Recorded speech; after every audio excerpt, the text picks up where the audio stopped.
Other cameras on now too. Okay, we are good to go. So, to all who are new to this, welcome. This is my first attempt to live stream a D&D game on Roll20 using Twitch. My name is David, and I am a DM. I've been a DM for about 3 years now. Most experience in Dungeons & Dragons 4th Edition, but also in Pathfinder and D&D 5th Edition. Today's game is in D&D 4th Edition, and I present to you Kaylin, my friend, who is one of the players from one of my longest running campaigns. Kaylin, tell us a little, whatever you would like to divulge about yourself and the character that you are playing today. Okay, the character I'm playing today is Grelos Stormwing, the Dragonborn sword mage. That, yes, I've known David for many years, helped me build this character, and I guess we'll see how he plays since we rehashed him for this game. Oh yes, this will be fun. Let's just hit the ground running. Welcome, Grelos. Last time on your adventures, in which we were not live streaming, so there is an entire encyclopedia's worth of the shit you've been up to. We're going to give the audience the TLDR version of that. You were hanging out with some people that you didn't particularly like, but you needed to work with them to save the world, and you guys did. And in the process, though, you acquired Grumsh's Eye, a curse in which your left eye has now been replaced with the Eye of Grumsh. You did it to save yourself, basically, while you were raiding his temple, and now you have this thirst for blood that cannot be quenched, that flares up every now and then. You befriended a rogue who later you learned was searching for one of your friends and was trying to kill him. You managed to acquire a portal. It was like some sort of astral gate, kind of like a Stargate, essentially. And your ally, your former ally, who had a shaky alliance with you at best, he basically, after it helped you to the fullest extent of what he could, he decided to part ways with you and finally went to seek out your friend, who he's trying to kill right now. So you were conflicted about this, to say the least, and you charged in after him to stop him. And that's where our story begins. Everybody got that? Let me get you to where you guys start. The Celestial Mirror opens in a burst of arcane energy, and you pass through the portal. You emerge from the event horizon of the Celestial Mirror and suddenly feel the freezing embrace of winter air. The rotten smell of the boat and the sloshing sounds of the sea are immediately replaced by the scent of fresh pine and the howling rush of snow-filled winds. Your lungs sting temporarily, but you quickly acclimate to the new surroundings. Before you lays a massive taiga, covered with countless evergreen trees and naturally formed lakes. Your eye is naturally drawn towards the center spire in the center of this valley, and it's covered with ice-coated rock that stands in the valley like a foreboding obelisk. As you pass through it, the portal finally closes. You spot a pair of side-by-side tracks in the snow, and they're leading in this direction. And several feet further ahead, you figure out where they came from. You spot your former comrades, Dean and Asteron, trekking determinedly through the snow away from you. As you emerge from the portal closes and creates this outward burst of arcane energy, like a ring of fire, but it does not burn or stir anything. Just a remnant portal energy closing itself. Dean, a highly trained rogue, in tune to his surroundings, turns to face you. His eyes narrow upon you as he lifts his hand crossbow and points it at you. Without words, you know his intentions. Astron also glares at you, his mace gripped tightly in both hands and nostril flared and blowing steam. They shall not let you interfere. Roll for initiative, and I will do the same. Dean, fast, dashing, and some would argue handsome rogue that he is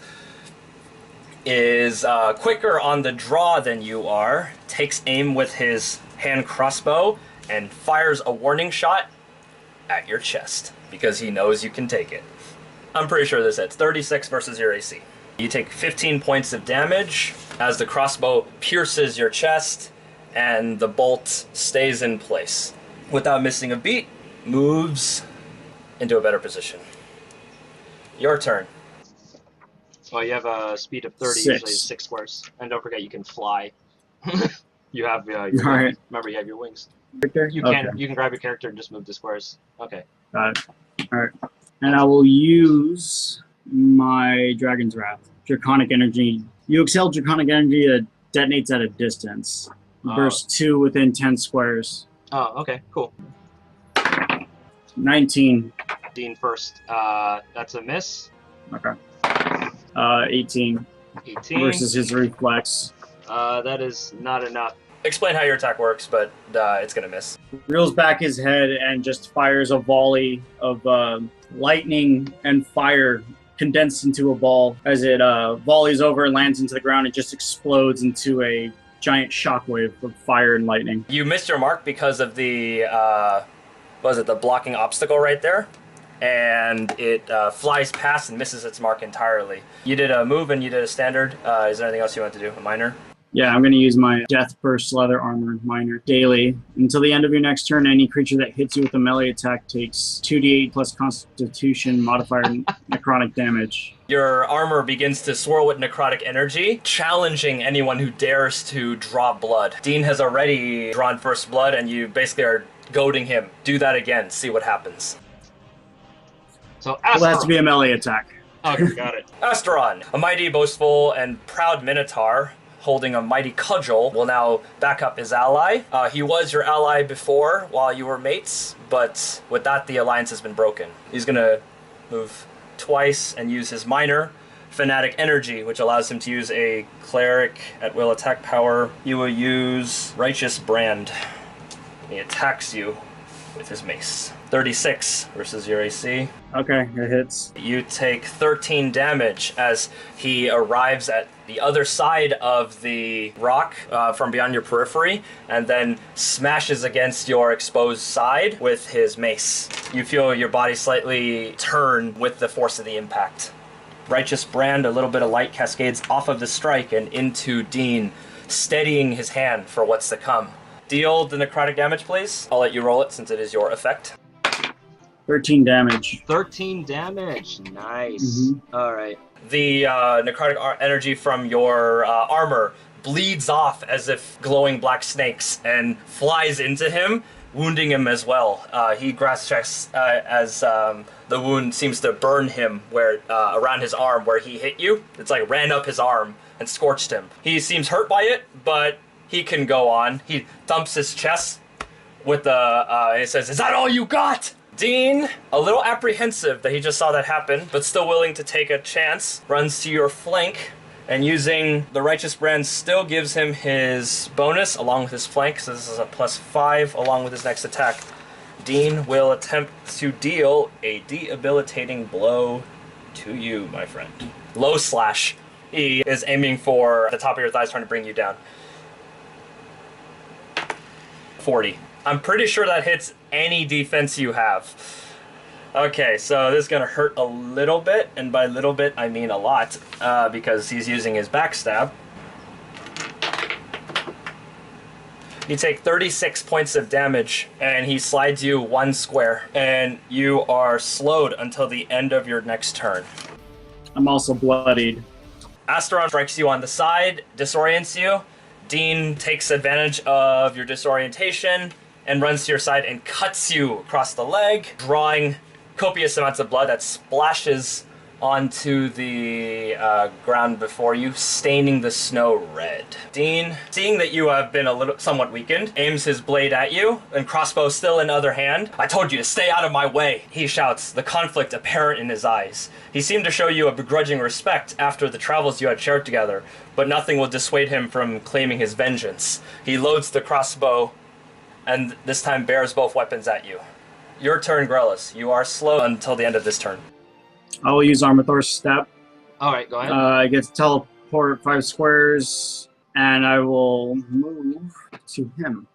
All right. And because I'm adjacent to him, I gain a +2 bonus to my next attack roll Excellent. against the enemy during my turn. So I will use Lightning Strider. All right, go for it.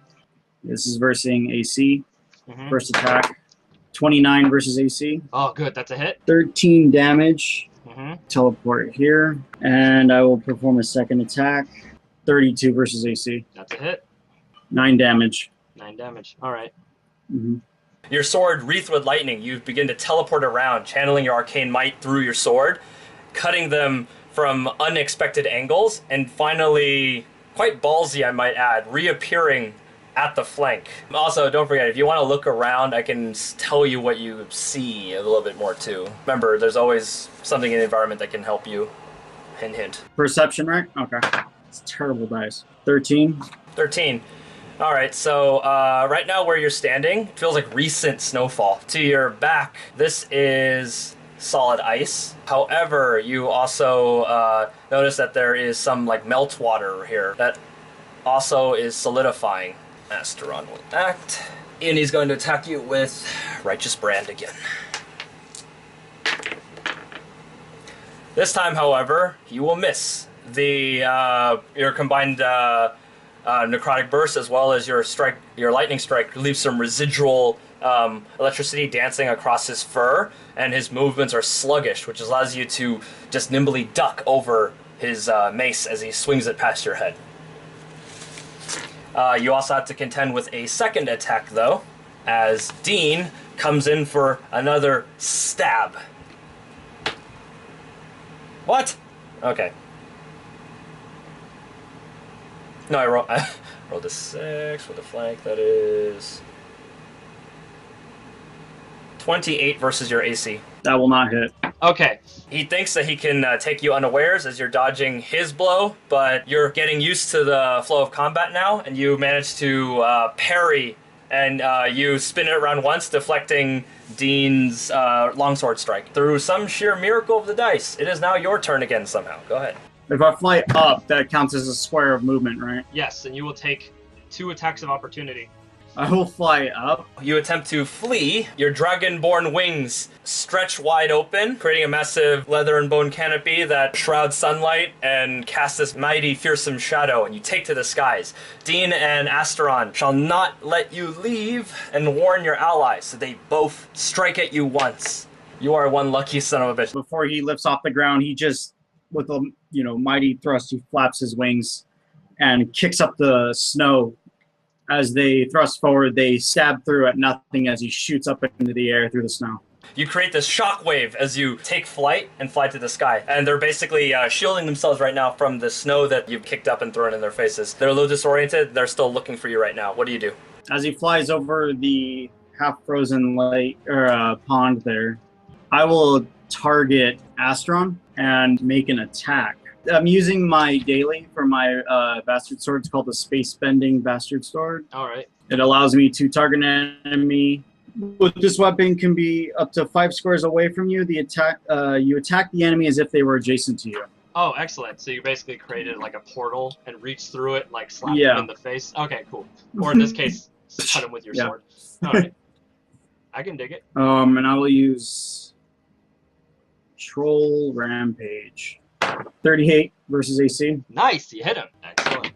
19 damage. Until the end of the encounter, you gain a regeneration equal to 2 plus your con modifier when you are bloodied. I am bloodied, so 5 regeneration. You create a portal to your side and stick your, you see it at Asteron's side. You sneak your sword through the opening and cut Asteron. He is unable to block it in time, and you cut him across the face, making a little red mark. And you feel revitalized as your sword is basically feeding you life essence, causing your wounds to slowly but surely heal. Asteron's turn. He will cast his healing word. By Bane, the almighty god of war, grant us the strength to destroy this foe.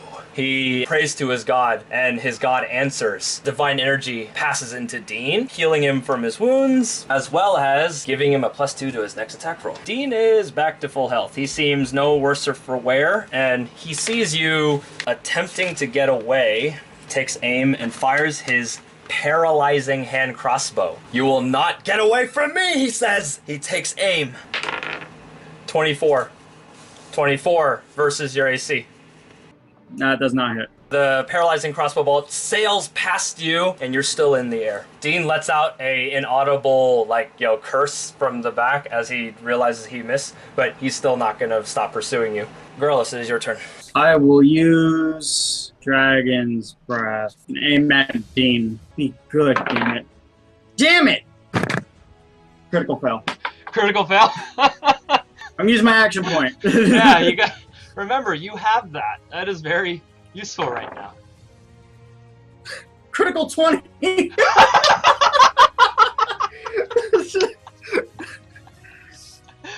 All right, so I went from 1 to 20. 0 to hero, That no was time worth it. flat. Okay. Totally. I want to break the ice under him. Yes, the ice is indeed thin. Yeah, the first one will hit Dean critically. Can you roll for Asteron 2, though? 32 32, that is versus a hit. reflex. That is a hit. So for Dean, it's 23 damage. And it's 8 damage on Astron. When Asteron takes the lightning strike, he drops to one knee, catches himself with his cudgel into the snow, and just kind of tries to shake off the remnant electricity that's just dancing around his body. The first strike, though, hits Dean straight on and actually scorches and strikes the ground around him. The ice at his feet is indeed thinner, and the ground cracks. And Dean disappears beneath the water. I'm going to bull rush Astron. Then I'm going to charge him. That's what I'm Okay, then you can only do a melee basic. 31 versus AC. Just enough to hit him. 13 damage. As Dean drops into the depths of the frozen lake, you narrow your wings and dive bomb towards Asteron. Sword held high, posed for a stab. Your strike lands true, and you pierce Asteron, dealing a great amount of damage to him. However, you have not taken him down just yet. Your blade stabs into him, and he basically grabs the sword as it's stabbing into him right now. Now you can't escape, he says, holding you to his body with your sword that's plunged into his chest. Asteron will now attack with Levy of Damnation. Divine power exacts a heavy toll from your foe, who suffers the worst from you and your allies' attacks. As he holds you in place, he lifts his cudgel above the sky and brings it down upon your scaly head, intent to cave it in. 33 versus your reflex. You hit. I'm going to use as immediate interrupt, endure pain. Until the end of my next turn, I gain a resistance to all damage equal to 5 plus my con, so in total it's 8. 26. You're gonna take 18 of this. As he strikes you, for a moment the cudgel becomes white hot and like brands you with this symbol that glows on your face. He basically has marked you with his Levy of Damnation. I'm gonna make you bleed, he says. You're mediocre, just like the pathetic god you've willingly become a slave to. I'll put you out of your misery, he boasts as he brandishes his weapon at you. I'm going to use Death's Blade. I rip out the sword. As I'm pulling it out, purple necrotic energy overflows the blade as I stab it back into the same wound. 33 versus AC. Damn, dude, you are lucky. 21 damage. So he takes 5 ongoing necrotic damage, cannot regain hit points, cannot recharge powers, and cannot spend an action point. Save ends all. Oh, dude, I was just about to use healing word, you son of a bitch. Okay, well, that is... Holy shit, that's really bad. Okay, he noticed that the ice behind you is cracked, and where he is right now, he's in a particularly bad situation. So he uses Moment of Glory. He's bleeding into the snow, but he remains defiant. He holds both of his hands aloft and thumps his chest and roars at you. 31 versus your will. Yeah, you hit. You tumble backwards. Behind you, you see the cracked ice. There are very few footholds left around the area that's been cracked. As you fall backwards, yeah, you just skip across that ice and you go under. It feels like knives stabbing you all over your body as you fall into this ice water. What I'm going to do is try to escape. It's Dean's turn. Hold on. He's going to look for you. He is also in the water with you right now. He finds you. He attempts to grab you. 30 versus your AC. That will not hit. He attempts to grab you. You can feel his hand basically fumbling around the leather of your boot, but you manage to kick him free. You can kind of see through the light of the sky going through the ice that he basically has regained his bearings. He's trying to swim up, and he has a dagger pulled, and he's trying to basically swim through the water towards you. I will open my wings and attempt to fly out of the water. Do an athletics. 30. You blast out of the water, flying out. Dean surfaces just in time, and he's just looking up at you right now. You take to the sky. What do you do next? I will fly higher until I'm out of sight. Without knowledge of your bearings or anything, you will just extend your wings out and fly towards whatever lays beyond. You look back, Asteron is healing himself. He has no way to keep up with you since you're ranged, and also he's still kind of bleeding, so he's healing himself and kind of doing prayers through his god. You see Dean fumbling back onto the snow, dripping wet, and he's clearly disheveled and shivering from the cold. He looks up at you, and you can see his eyes as you're attempting to flee, and they hate with an intense passion. He will hunt you, and he will make sure that you and anyone who stands in the way of his vengeance will not see the next sunrise. I just flash a smile as I fly away. Grolus, you have succeeded, and you have fled this fight.